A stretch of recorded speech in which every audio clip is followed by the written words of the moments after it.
Telugu Desam party జాతీయ అధ్యక్షులు రాష్ట్ర ముఖ్యమంత్రి నారా చంద్రబాబు నాయుడు, ప్రకాశం జిల్లా తెలుగుదేశం పార్టీ అధ్యక్షులు డాక్టర్ నోక్సాని బాలాజీ పార్టీకి చేసిన సేవలను గుర్తించి రాష్ట్ర టూరిజం డెవలప్మెంట్ కార్పొరేషన్ చైర్మన్గా నియమించడం పట్ల కురిచేడు మండల టీడీపీ నాయకులు హర్షం వ్యక్తం చేశారు. ఈరోజు ఒంగోలులో ఆయన నివాసంలో కలిసి శాలువా పూలదండలతో ఘనంగా సత్కరించారు.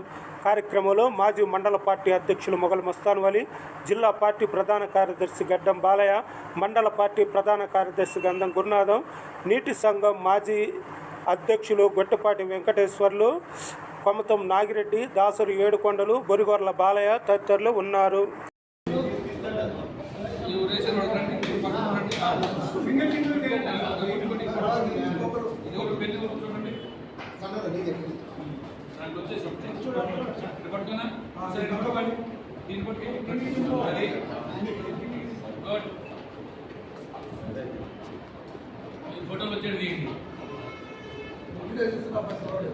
రెండు